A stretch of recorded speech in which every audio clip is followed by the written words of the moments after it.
मैं तेरी तू मेरा, मेरे गिरधर गोपाला। मैं तेरी तू मेरा,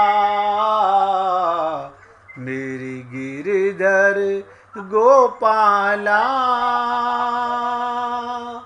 मैं तेरी तू मेरा, मैं तेरी तू मेरा, मेरे गिरधर गोपाला। मैं तेरी तू मेरा, मेरी गिरधर गोपाला। मैं तेरी तू मेरा, मैं तेरी तू मेरा। सभी पुण्यात्मा ये सब बातें, कड़वे शब्दों को क्यों बोलना पड़ता है कि हमारे अंदर इतना बड़ा अज्ञान भरा हुआ है। अब आप सबसे निवेदन करूंगा, लाइव आ जाओ, अपना वीडियो खोल लो तो मैं आपको बताऊं। सब अपना वीडियो खोल लीजिएगा। अब देखिएगा, आप बैठे हो तो बहुत अच्छी बात है। बैठने में किसी भी आसन पे बैठिएगा। आज मैं आपको नमस्कार करना सिखाऊंगा।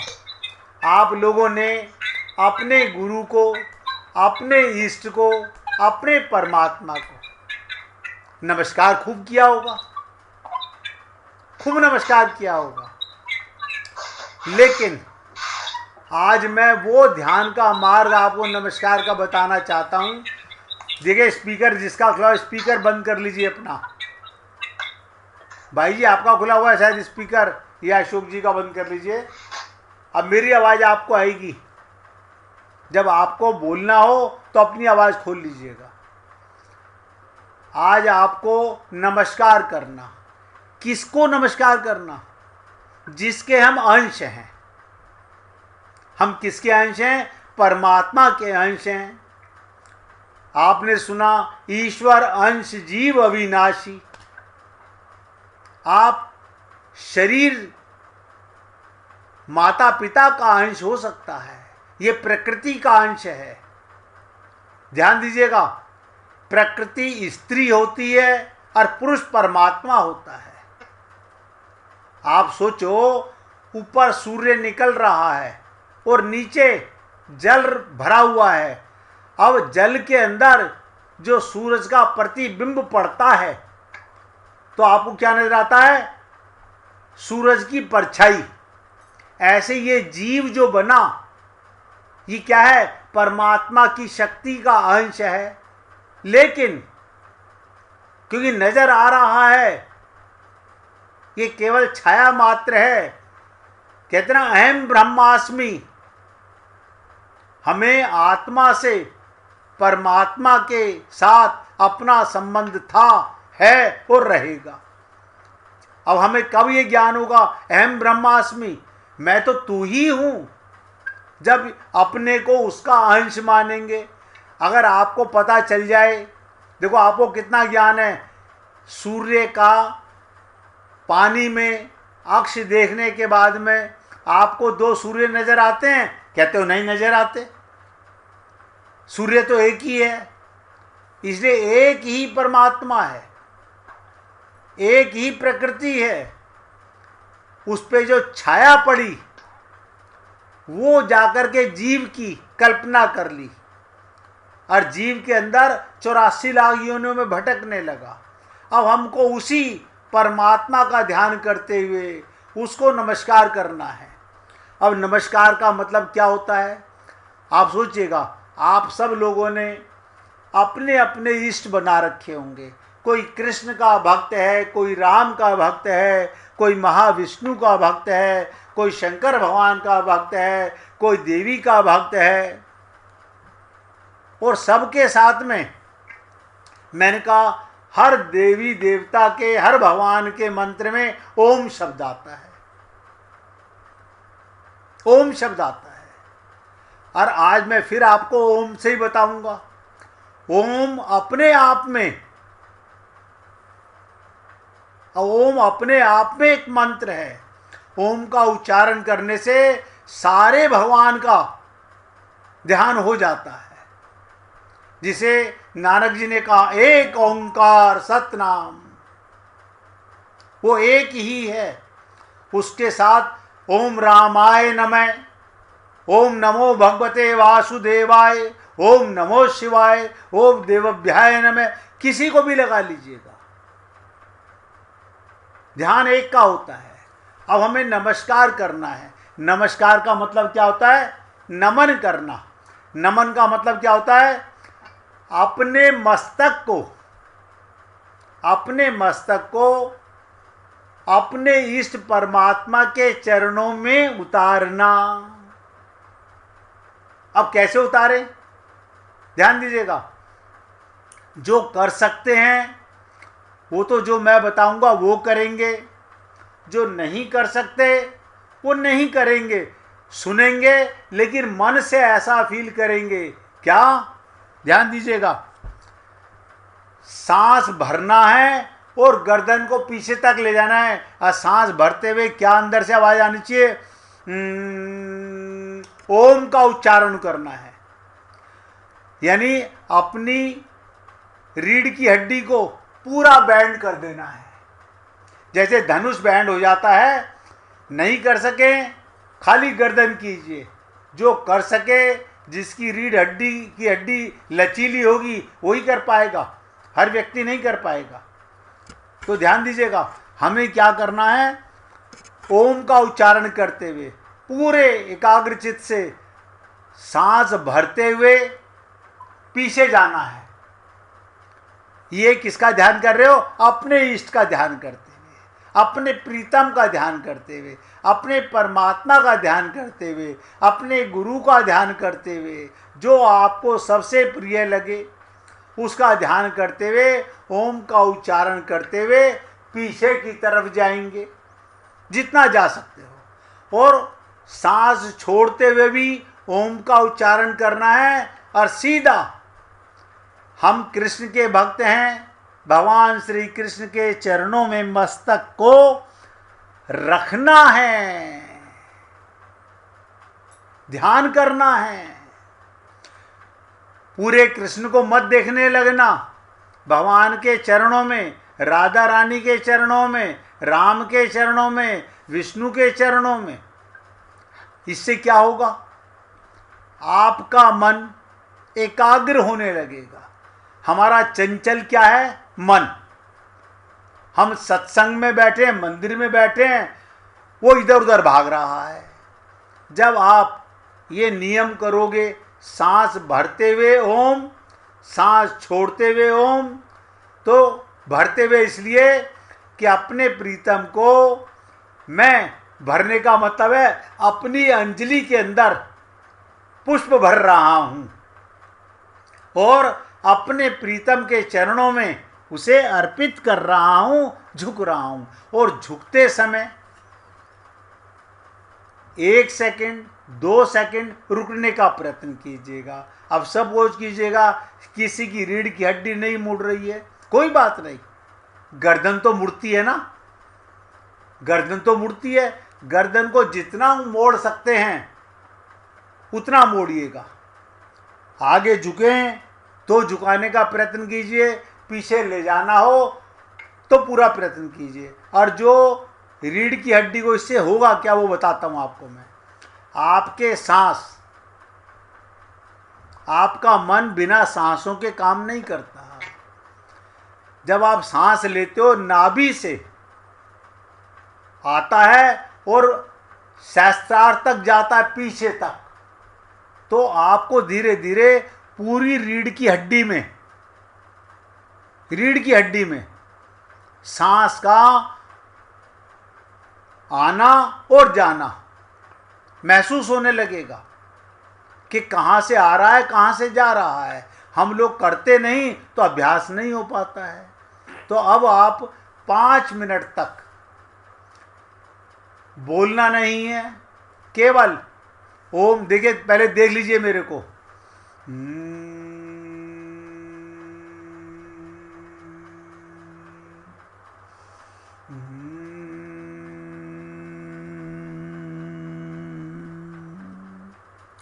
और ध्यान अपने इष्ट, जिसको आप अपना प्रीतम परमात्मा मानते हो, जिसके हाथ में अपनी मन की डोर सौंपना चाहते हो, आज आपको पहली बार नमस्कार करने का तात्पर्य समझ में आएगा। इससे आपका शरीर भी लचीला होगा, स्वस्थ होगा, और आपका भगवान के चरणों में, मैंने किसी को कोई कंडीशन नहीं लगाई है, आप राम के चरणों में जाइए, कृष्ण के चरणों में जाइए, वो एक ही सत्ता है, उसके नाम अनेक हो सकते हैं।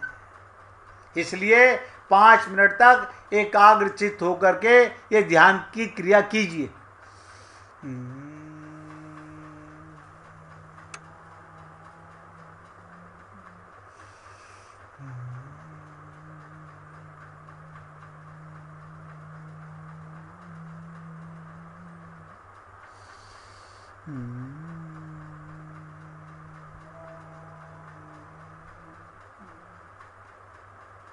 कीजिए कीजिए, बहुत अच्छे, बहुत सुंदर। आंखें नहीं खोलनी है, आंखें बंद रखनी है। चश्मा भी उतार दीजिए, चश्मे की कोई आवश्यकता नहीं है।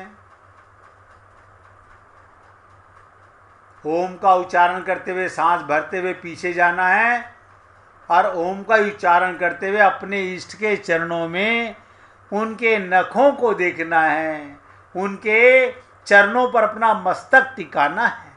कितने सुकोमल मेरे प्रीतम के चरण हैं, मेरा मस्तक उनके चरणों से लग करके आज महान होने वाला है, मेरा चित्त शुद्ध होने वाला है, मेरा मन आज पवित्र होने वाला है। करते रहिए। सांस भरते हुए पीछे जाएंगे। वैसे तो ये क्रिया खड़े होकर के कराई जाती है, लेकिन क्योंकि खड़े होकर के तभी पॉसिबल होता है जब सामने होते हैं। अब सांस भरते हुए पीछे, गर्दन ओम का उच्चारण करते हुए, और सांस छोड़ते हुए गर्दन आगे, सीधा अपने प्रभु के चरणों में, और उनका ध्यान कीजिए। ध्यान सबको करना आता है, और महसूस कीजिए कितने सुकोमल चरण हैं मेरे प्रीतम के। आज देख पा रहा हूं ध्यान से ये तीसरा नेत्र, आज्ञा चक्र जब भगवान के चरणों पर लगने लगेगा तो भी इसमें ध्यान बनने लगेगा, इसमें प्रकाश का पुंज बनने लगेगा, और आपको धीरे धीरे रे मना, धीरे धीरे सब कुछ होए।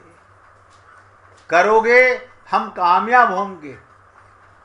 केवल 5 मिनट के लिए सांसों को भरना है और सांसों को छोड़ना। नमन होने का मतलब होता है अपने इष्ट के चरणों में पूरा झुक जाना, मस्तक रख देना, वहां पर टिक जाना, उसमें उनके चरणों में प्रेमा शक्ति होती है, उसके अंदर अपने आप को भूल जाना, कुछ याद नहीं, मैं और मेरे प्रीतम के चरण, बस मैं उनका अंश और वो मेरे प्रीतम परमात्मा। बहुत ध्यान से, बहुत अच्छे। सांस भरते हुए पीछे जाएंगे, सांस छोड़ते हुए आगे आएंगे। सांसों को जितना लंबा लोगे उतना पीछे जा सकोगे, सांसों को जितना लंबा छोड़ोगे उतना अपने प्रीतम के चरणों में झुकने का प्रयत्न करोगे। इससे आपकी रीढ़ की हड्डी फ्लेक्सिबल होने लगेगी, आपको सांसों का क्रम आते जाते नजर आने लगेगा। बहुत सुंदर। सांस भरते हुए ओम,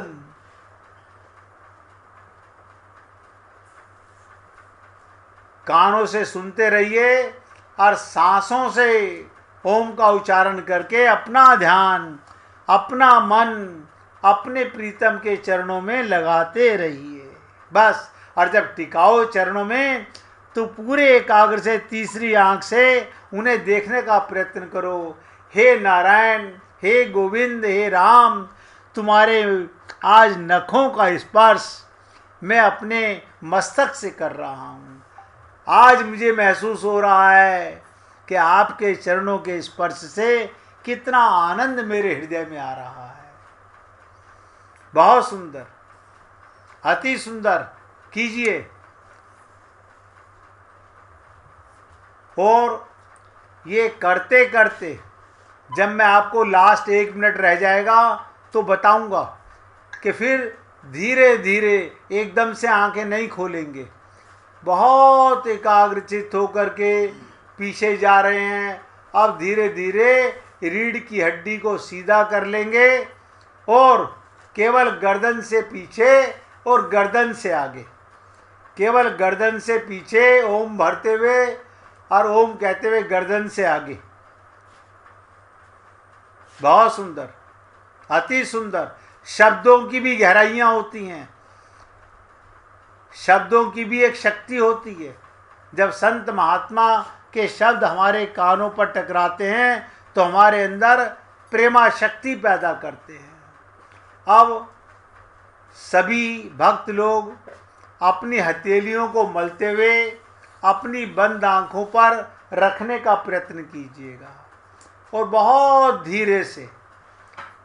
धीरे से आंखों को खोलेंगे और आपने जो ध्यान करने में अपने प्रीतम के चरणों का ध्यान किया है उससे आपको बहुत आनंद महसूस होगा, बहुत सुकून महसूस होगा कि आज मैंने अपने प्रीतम के चरणों में अपना मस्तक पहली बार नमस्कार करने का अर्थ समझ पाया हूँ।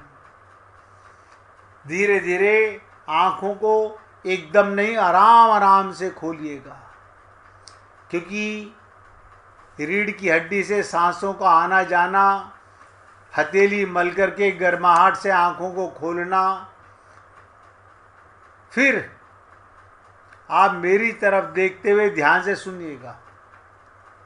मैंने आपसे निवेदन किया, शब्दों की बहुत गहराई होती है, शब्दों में डूबना पड़ता है, शब्दों में ही प्रेम में उतरना पड़ता है। व्यक्तियों की गहराइयों के साथ शब्दों की गहराई बढ़ती है। जब कोई आदमी कंठ से बोलता है, जब कोई आदमी कंठ से बोलता है तो आपके कान से गहरा कभी नहीं जाता। ध्यान दीजिएगा, आपके कान से गहरा कभी नहीं जाता। जब कोई आदमी हृदय से बोलता है, कंठ से बोलना भगवान के कानों में नहीं जाता। हम लोग मुख से तो बोलते हैं, हृदय से नहीं बोलते। जब भी उच्चारण करें तो हृदय से उच्चारण करने का प्रयत्न कीजिएगा। इसलिए मैंने कहा कंठ से नहीं, राम राम राम राम नहीं, एक बार राम कहूं तो मेरे राम के हृदय में समा जाए। तो क्या कहा, जब कोई आदमी हृदय से बोलता है तो आपके हृदय तक जाता है। जब कोई आदमी प्राण से बोलता है, ध्यान दो, पहले कंठ से कहा फिर हृदय से कहा, जब कोई आदमी प्राण से बोलता है तो आपकी आत्मा थक जाता है, आपके अंतःकरण तक, आपकी आत्मा तक चोट जाती है। और जब कोई व्यक्ति, ध्यान दो, अपने परमात्मा से बोलता है, जब कोई व्यक्ति अपने परमात्मा से बोलता है तो आपके परमात्मा तक जाता है। गहराई उतनी ही होती है आपके भीतर बोलने की गहराई जितनी है। अब आप देखिएगा, आप कंठ से बोले भगवान के कानों तक ही जाती है, अंदर नहीं जाती। जब आप हृदय से बोलते हो भगवान के हृदय तक जाती है। जब आप प्राणों से बोलते हो तो भगवान के आत्मा तक जाती है। और जब आप अपनी अंतरात्मा से बोलते हो तो परमात्मा तक जाती है। इसलिए प्रार्थना करो, 1 मिनट बहुत एकाग्रचित्त होकर के, हे प्रभु, जो लोग मेरा भला चाहते हैं, जो लोग मेरा भला चाहते हैं, मेरे सुख के विषय में सोचते हैं, फिर वो चाहे माता पिता, भाई बहन, पत्नी संतान या मित्र संबंधी जो भी हो, मैं सदा उनके लिए चिंतित रहता हूँ, क्योंकि वो मेरे हितैषी हैं। इसलिए कभी उनका दिल दुखी ना हो, उन्हें सुख देने वाले कर्म करता हूँ। परंतु आप ध्यान से सुनो, ये तो हो गया अपने शरीर के नातेदारों का। परंतु जो मेरे जन्म जन्मांतर के हितैषी हैं, कौन है हमारा जन्म जन्मांतर का? परमात्मा। जो मेरे जन्म जन्मांतर के हितैषी हैं, उन्हें कभी मेरे किसी कर्म से दुख ना हो, ऐसा विचार मैं कभी नहीं करता प्रभु। मैं हमेशा अपने परिवार की सोचता रहता हूँ। ये नहीं सोचता कि अंदर मेरा प्रीतम जो मुझे शक्ति दे रहा है, जो मुझे प्राण दे रहा है, जो मेरा सदा का जन्म जन्मांतर का हितैषी है, तो उन्हें कभी मेरे कर्म से दुख ना हो, ऐसा विचार नहीं करता। इसलिए हे परमात्मा, जो कर्म मेरे आप को दुख पहुंचाते हैं, ऐसे कर्मों से मुझे सदा दूर रखो, ये मेरी आपसे प्रार्थना है। इसलिए हे पुण्यात्माओं, चर्चा बहुत है, चर्चा की कमी नहीं है। पहले दिन मैंने आपको मंगलवार को तीसरा आज्ञा चक्र खोलने का रास्ता बताया। आज आज्ञा चक्र को ही, इसी ध्यान को भगवान के चरणों में टिकाने का बताया है। बहुत साधना है, और मैं आपसे निवेदन कर रहा हूं, जो आपको इन दोनों में सरल लगे उसका आप अभ्यास कीजिए। और आपके मन में कोई प्रश्न हो आप पूछ लीजिए, और कोई भजन सुनाना चाहता हो तो भजन सुनाने का प्रयत्न कीजिएगा। मैं तो निवेदन करता हूँ, किसी के मन में कोई भी प्रश्न हो, अपना स्पीकर खोलो और आप बोल दीजिए। और भजन सुनाना चाहते तो सुनाइए, स्पीकर खोलिए, मीना जी सुनाइए। मीना जी भजन सुनाना चाहती हैं, आप उनसे भजन सुनिए, सुनाइए। आज मीना जी का जन्मदिन भी है, अभी ध्यान आया 1 अप्रैल है, आप उनको विश भी कर दीजिएगा भैया। सुनाइए Meena ji. Happy birthday. Happy birthday. चलिए भजन सुनिए अब। प्राण हमारे माधव, तुम ही प्राण हमारे, तुम तो प्राण हमारे माधव, तुम हो प्राण हमारे।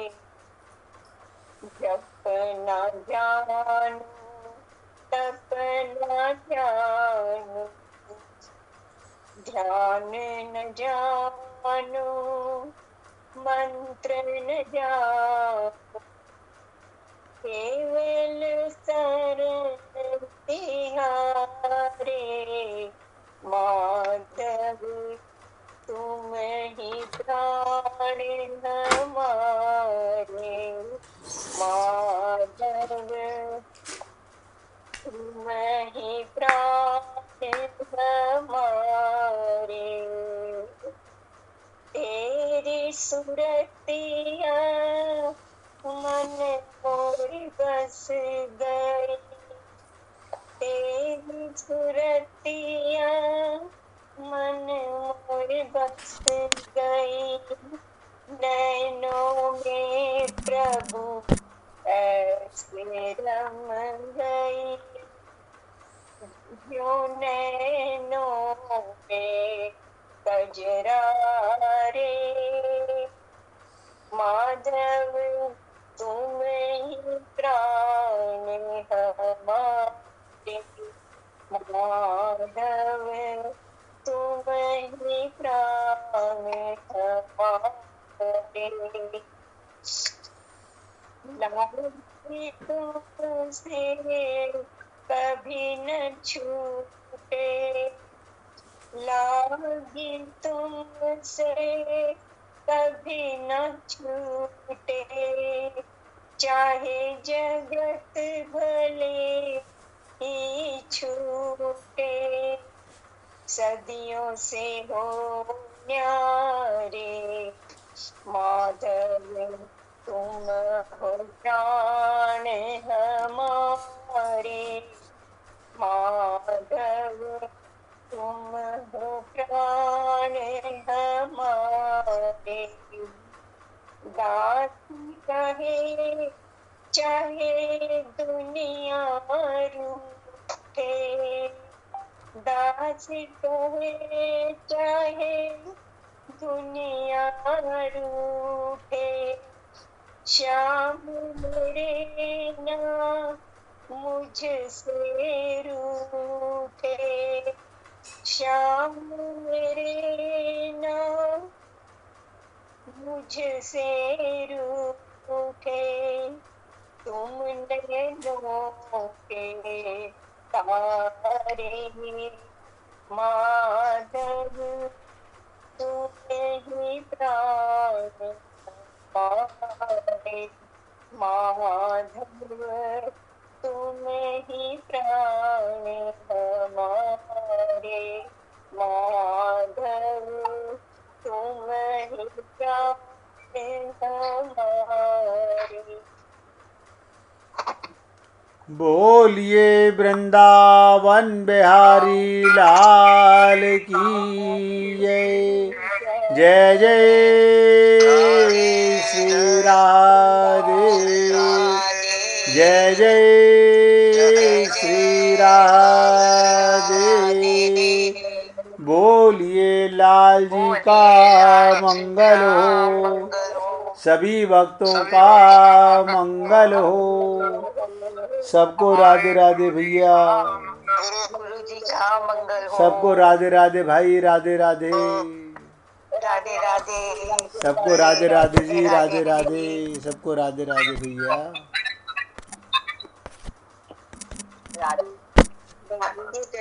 राधे राधे।